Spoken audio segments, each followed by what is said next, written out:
2024 का लोकसभा का चुनाव होने वाला है। वर्तमान जो सांसद हैं उनके काम से खुश हैं कि ना खुश हैं, थोड़ा बताइए। वर्तमान जो सांसद हैं उनके काम से बिल्कुल नाखुश हूँ और बड़ी हम डंके के चोट पर कहना चाहता हूँ कि बिहपुर की ये सौंधी हुई मिट्टी उनसे काफी नाराज चल रही है। यहाँ का हवा भी उनसे नाराज चल रही है। इसी हवा में आकर के उन्होंने यहाँ की जनता से वोट लेने का काम किया था और आज तक उस जनता को विकास करने की तो बात छोड़ दीजिए, आज तक उस जनता को इन्होंने अपना चेहरा दिखाना भी मुनासिब नहीं समझा। क्षेत्र में चंद बड़े बड़े लोगों के इर्द गिर्द घूम करके इन्होंने सोचा कि हम इस क्षेत्र का मसीहा बन जाएंगे, मगर ये बिहपुर की धरती है। जंगे आजादी की लड़ाई से लेकर ही आज तक ये वीरों की धरती के रूप में शुमार रही है। ये समझती है कि इनको वोट देने से यहाँ भी भागलपुर लोकसभा में विकास नहीं होगा। चंद बड़े लोगों के संपर्क में रहने से ये यहाँ के नेता नहीं बन जाएंगे दोबारा, इसलिए इनको वोट देने के मूड में बिहपुर नहीं है और मैं तो नहीं ही इनको वोट दूंगा। इन्होंने कोई विकास नहीं किया है। क्षेत्र में कहीं उनका बोर्ड सब देखे है? बोर्ड भी मैंने नहीं देखा, अगर कहीं हो किसी कोने में तो हम नहीं कह सकते हैं, लेकिन हमने कहीं नहीं देखा। हमको कहीं परिलक्षित नहीं हुआ है कि इनके विकास का कोई बोर्ड लगा हुआ है, कहीं भी हमको परिलक्षित नहीं हुआ है। स्पष्ट है ये बात।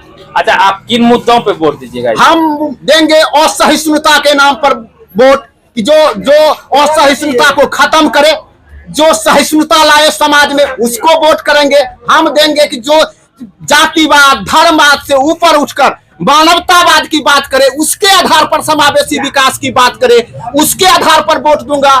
हम देंगे जो नफरत की राजनीति को दूर करे समाज से और लोगों को दिलों को मिलाने का काम करे, उसको हम वोट देंगे। हम वोट देंगे जो भय का माहौल समाज से खत्म करे, उसको वोट देंगे। क्या कारण है कि अजय मंडल मतलब इधर नहीं नजर आए? अजय मंडल इसलिए नजर नहीं आए कि अजय मंडल ने समझ लिया अगले दफा कि यहाँ की लोग जो है वो बंधुआ मजदूर है। इनकी जो मेंटलिटी है वो इसी लेवल की है। इन्होंने मोदी जी के नाम पर वोट ले लिया और हमारी और आपकी भी गलती है क्षेत्र की जनता की कि जब हम लोकसभा के चुनाव में वोट दे रहे होते हैं तब हम एक सांसद चुन रहे होते हैं और भारत की संवैधानिक व्यवस्था में जो नागरिक है वो सांसद चुनती है, फिर बहुमत वाला दल अपना नेता चुनता है जो वहां सरकार बनाने का दावा पेश करती है। ये कैसे हो सकता है कि भागलपुर लोकसभा से अजय मंडल लड़ रहे हैं और हम बात करें कि मोदी जी को हम वोट दे रहे हैं, हम फलाना को वोट दे रहे हैं? ये भारतीय संविधान को ठेंगा दिखाने की कोशिश है, ये लोकतंत्र को खत्म करने के लिए। इतना लंबा चौड़ा भाषण, आप तो लोग राम मंदिर पे वोट देगा, आपका ये भाषण कहीं कम होगा? हमको एक बात बता दीजिए पत्रकार साहब, ये लोग जो दावा करते हैं कि 500 वर्ष के बाद राम लाए हैं, तो ये सनातन धर्म की बात करते हैं, लेकिन नहीं जानते हैं ये क्या? हे घट घट के वासी, हे अंतर्यामी, कनकल में बसने वाले राम कहाँ थे 500 वर्ष तक? ये लाए, इनको ठेकेदारी किन्होंने दिया राम लाने का? अजय मंडल के बारे में और क्या जानते हैं? अजय मंडल के बारे में हम जानते हैं कि ये कभी भी सरजमीनी नेता नहीं रहे हैं। ये अलग बात है कि अलग अलग कारणों से ये विधायक बनते रहे, पिछले दफा ये एमपी बनने में भी सफल हो गए, लेकिन ये सरजमीनी नेता नहीं है। कभी भी जनता के जो मुद्दे हैं उनसे इनका सरोकार नहीं है, समाज के बीच इनका कोई दरकार नहीं रहा है। इन्होंने सिर्फ वोट लेकर लाभ लेने का काम किया है। व्यक्तिगत तौर पर इनका अगर उस क्षेत्र में जाएंगे जहां इनका घर है, इनकी सामाजिक अवस्था पर भी लोग उंगली उठाते हैं, इनकी व्यवस्था पर इनको कोई मानने के लिए खड़ा नहीं है।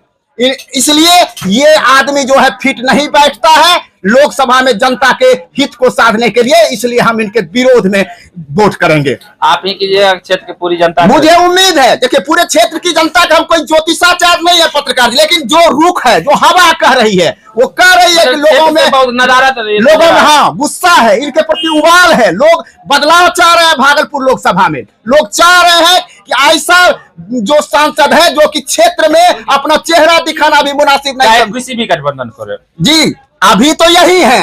अब अगर 50 वर्ष की पहले की बात किसी ने किया होगा तो उनको सजा देना होगा, दे दिया होगा जनता ने, फिर कोई भविष्य में करेंगे तो देगी जनता। अभी चूंकि ये जो है आरोपी है जनता का, इसलिए अभी तो सजा देना इन्हीं को है, जनता को, स्पष्ट तौर पर।